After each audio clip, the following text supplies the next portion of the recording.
السلام علیکم استاد، کیا حال ہے؟ وعلیکم السلام، اللہ کا کرم، خیر خیریت ہے بالکل۔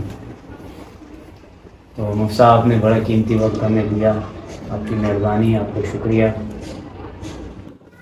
بات ایسی ہے کہ یہ بہت زیادہ اہم ہے کہ عوام تک اس چیز کا پیغام پہنچایا جائے۔ دین کے مسائل عوام عموماً نابلد ہے، مساجد کے اندر لوگ آتے نہیں ہیں، اور جمعے کے دن باقاعدہ جو ہے نا بیان تو ہوتا ہے، لیکن حال یہ ہے کہ عوام بالکل آخر کے اندر آتی ہے کہ بالکل جب بیان ختم ہونے والا ہوتا ہے پتہ نہیں چلتا ہے کہ کس موضوع پر مولوی صاحب بات کر رہے تھے۔ اور آج کل کے دور میں ہم سارا کا سارا دن جو ہے نا وہ ٹی وی سے سیکھ رہے ہیں، موبائل سے سیکھ رہے ہیں۔ تو صحیح ایک کوشش ہے، اس کوشش کو جو ہے نا اخلاص کے ساتھ کیا جائے تو اس میں بڑا ہی جو ہے نا اجر بھی ہے، اور بڑا ہی ایک دین کی خدمت بھی ہے، اور اس کے ذریعے سے بڑا پیغام پہنچ رہا ہے عوام تک۔ لیکن ایک بات ہے کہ یہ صرف یہ جو ہے نا دین کی خدمت کی نیت سے ہو، اور اسی لیے ہو، نہ کہ اور پروگرامز کی طرح کے جو ہے نا وہ جتنے بھی پروگرامرز ہیں، یہ چاہے وہ پوڈ کاسٹر ہیں یا پھر پروگرام کرنے والے اینکرز وغیرہ ہیں یا یوٹیوبرز ہیں، آج کل وہ کیا کرتے ہیں کہ ان کا کام یہ ہے کہ 2-3 مسالک کے علماء کو بلا لیا، بٹھا لیا، اور آپس کے اندر پھر وہ اختلافی مسائل کے اوپر، خصوصاً آپ نے دیکھا ہوگا کہ یہ شیعہ اور سنی مسائل کے اوپر بہت ہی زیادہ بحث ہوتی ہے، جس سے عوام پر کوئی اچھا اثر نہیں پڑتا۔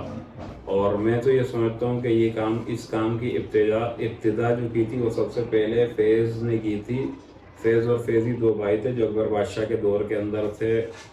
اور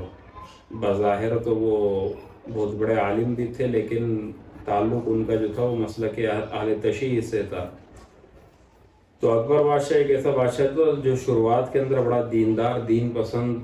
اور دین دوست اور علم دوست بادشاہ تھا، لیکن پھر ہوا یوں کہ فیض کو کیونکہ وہ ایک کمال کا ہوشیار آدمی تھا، فیض اس مسئلے کو جانتا تھا، تو اس نے کیا کیا کہ اس نے بادشاہ سے کہا کہ بادشاہ سلامت، آپ کو علم سے بڑی محبت ہے، میں آپ کے لیے ایک ایسی ترتیب بنانا چاہتا ہوں کہ ہم ایک دارالندوہ بنائیں جس میں تمام علماء ہر مسلک کا عالم آئیں، اور میں ایک مسئلہ پیش کروں گا، اس پر تمام عالم اپنے دلائل دیں گے اور آپ سنیں گے، آپ کو بڑا فائدہ ہوگا۔ تو بھائی اکبر بادشاہ نے بولا کہ یار یہ تو آپ کی تجویز بہت اچھی ہے، چلو اس پر عمل کیا جائے، اور انہوں نے وہی کیا، اور سب کچھ ہو گیا۔ جب سب کچھ ہو گیا تو اکبر بادشاہ کو ایک بڑی نشست بنا کر دی، اس نشست پر جو ہے نا اکبر بادشاہ بیٹھتے تھے، اور پھر جو ہے نا تمام مسالک کے علماء موجود ہوتے تھے، فیض ایک مسئلہ پھینکتا تھا اور سارے علماء اپنے اپنے دلائل اس پر دیتے تھے۔ اب بات یہ تھی کہ اکبر بادشاہ جس دوروں سے گزرا تھا، اکبر بادشاہ کے باپ پر اغوان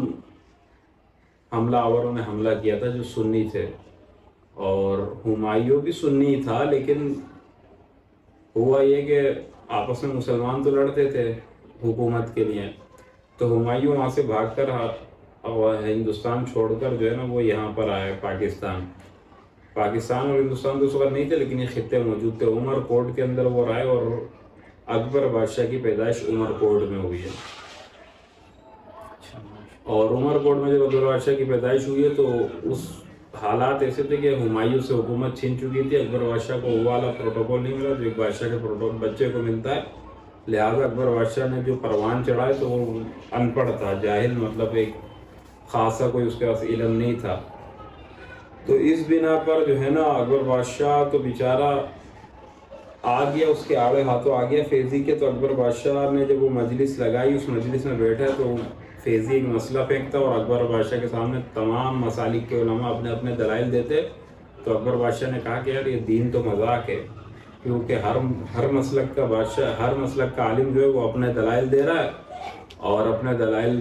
مطلب وہ بھی دیتا ہے قرآن اور حدیث سے، وہ بھی قرآن اور حدیث سے، وہ بھی سب قرآن اور حدیث سے اپنے اپنے مسلک کے اوپر اپنے دلائل دے رہے ہیں، تو مطلب یہ دین مذاق ہے۔ تو لہٰذا جیسے سب نے اپنا اپنا ایک دین بنا، اپنا اپنا ایک مسلک بنایا، میں اپنا دین بنا لیتا ہوں۔ تو اکبر بادشاہ نے پھر دین الہی بنایا، پھر گمراہ ہو گیا، دین اور اسلام سے چلا گیا۔ تو آج کے دور میں الحاد بہت تیزی کے ساتھ بڑھ رہا ہے، نوجوان نسل دین سے دور ہو رہی ہے، علماء سے بدزن ہو رہی ہے، اور اس کی مین وجہ جو ہے وہ یہی پروگرامز ہیں کہ جس کے اندر وہ 2 الگ الگ مسالک کے علماء بیٹھ کر ان کو لڑا دیتے ہیں، اور وہ دونوں مسالک کے علماء لڑتے ہیں، اور وہ بھی قرآن اور حدیث سے دلیل دے رہا ہے، یہ بھی قرآن اور حدیث سے دلیل دے رہا ہے، تو وہ کیا ہے کہ جب عوام سنتی ہے ان باتوں کو کہ دیکھو ہر چیز کی دلیل ہے، وہ اپنے اپنے اجتہاد دلائل کی بنا پر جو ہے نا اختلاف ہے، اس کو اہل علم سمجھتا ہے لیکن عام عوام نہیں سمجھتی. عام عوام اس سے سمجھتی ہے کہ یہ دین ایک مذاق ہے، ہر مولوی نے اپنی طرف سے دین بنایا، اپنی طرف سے قرآن اور حدیث سے دلائل پیش کر رہا ہے، تو لہٰذا عوام دین سے بدزن ہو رہی ہے. تو ایسے پروگرام ہونا چاہیے، ضروری ہے، جس میں مقصد صرف اور صرف دین کی معلومات ہو، قرآن اور حدیث سے جو ہے نا وہ ایک روشنی، ایک علم نور حاصل کیا جائے جس کے ذریعے سے ہم اپنے مسائل کو حل کریں، نہ کہ ان پروگرام کے وضع کرنے کی جو ہے نا بنیاد اس چیز پر ہو کہ بعد میں ہمیں صرف اور صرف جو ہے نا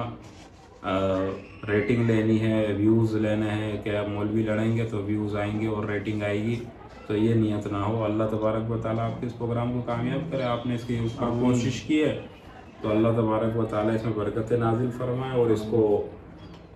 اصلاح امت کا اور فوائد عامہ کا ذریعہ بنائے.